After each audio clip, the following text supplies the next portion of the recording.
My name is Sandra Bullock, and I play Loretta Sage in Lost City. It was several years ago. It was brought to me as an actor and a producer, and I think it had been sitting on a shelf for about 7 years. And I'd read it before, a couple years before, and I was like, no, it's not my cup of tea. And then I read it again, and either life had changed and my perceptions had changed, or I was ready to do something like that. And I said, okay. Let's do it. And then I called up my friend Liza Chase and I said, you want to team up? She said, yeah. And then we got to Dana Fox, the brilliant Dana Fox, our writer, and had her delve in with us. Loretta Sage is a writer of many, many romance novels. She's a shut-in. She would prefer to stay home and eat cheese in the safety of her home. Nothing wrong with that, right? And she experienced loss years before and just has found great comfort in her home, in her books, and in her words, and in her brain. She doesn't feel the need to go out and have an adventure because she writes about it. So she experiences it in her imagination, but she doesn't feel the need to physically go out and have adventures until The Lost City is a book that she has written. She's a historical writer, basically, and she just would add some sex to it in order to get it to sell because no one was buying history books. And she found great success that way, but this book she just can't seem to finish. She doesn't have the ending. So she just sort of quickly wraps it up, gets the book out there because she doesn't feel she has any more in her. They bring in the cover model of the book, played by Channing Tatum, to the convention because Loretta, anything that comes out of her mouth will bore people to tears. So they know in order to keep it sexy and fun, they must have the cover model there. And what happens after that is she gets kidnapped. He feels bad. He has to go get her, and they're stuck in the jungle.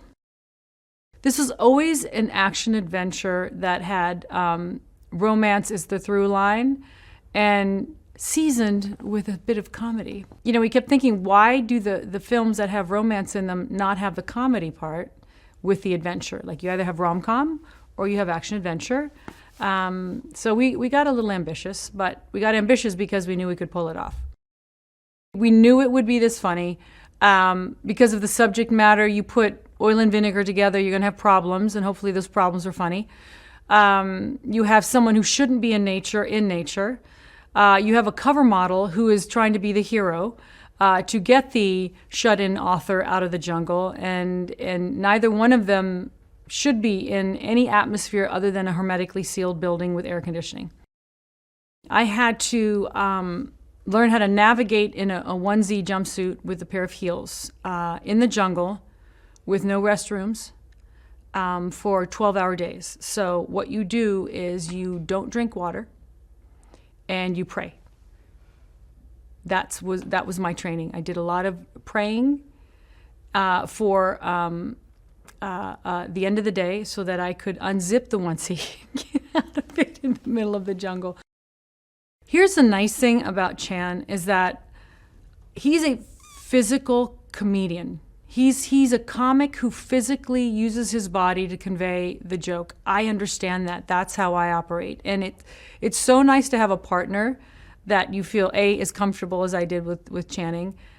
B, we have really good timing. We're different enough that we complement each other, but we're also really helpful to the other one. If someone bats something at you, the other one will. But it's all physical. And, this whole film we were glued at each other's sides. So you have to really like the person and feel safe with them, and I really did, and I hope he felt the same with me, but I just like being in his presence. I like trying to see what physically we could come up with that day in a tight situation, because it was always in a tight, uncomfortable situation. Channing Tatum brings to Dash a gold mine. I mentioned he's a physical comic. He's just so self-deprecating. There's nothing about him that's ego-driven in the role of Dash, which is so important because Dash is such an innocent. He's not a narcissist. Dash is just wide-eyed and sweet, and not many people can play that because there's not many wide-eyed, sweet people, but Channing has such an intuition comedically about Dash and how to play it. It was just so sweet. And then on top of it, he's really handsome, and he's Channing. He's got a six-pack, and I don't. So I'm glad one of us had it, and I'm glad he was willing to take his shirt off and his pants, because I wasn't. So that's what he brings to it. ass and abs. Sorry, is that disrespectful? I think not. The fabulous Daniel Radcliffe plays our villain. But the brilliance of our villain is that he has to be the most affable, seductive, normal, wealthy, handsome, non-threatening villain at first. And then you slowly see him unravel. And Daniel has these piercing blue eyes. And they're either the softest, sweetest, most inviting pair of eyes. And then when he starts going nuts, his transformation into Fairfax, the evil part of Fairfax, is very creepy. He's brilliant. He's a brilliant actor who we've seen grow up in front of our eyes. And to me, the most exciting character in this film, I think what I'm excited for audience to experience is the Daniel Radcliffe that he is now, that they will not expect. His enthusiasm is infectious. Like, he is so meticulous. He is so, like, if there was anyone ill-prepared on this film, it was me and Chan. If there was anyone over-prepared, it was Daniel. He plays this character, Jack Traynor, who is someone who goes in and tactically retrieves kidnapped people and, does things like that. He had a very specific take on his character, very granola, very Buddhist, very a man of the earth. And when he and Chan, because they spent most of their time together, him and Chan, and they are so good together. Like, I want to see a road movie with just the two of them. And he comes in and tactically retrieves Loretta, my character, with Channing following him like a Labrador puppy, which we all do with Bradley. We all follow him. Davine's amazing. We're best friends. We've worked together for many, many years. She's the one who keeps the ball rolling. She's burning the candle at every end.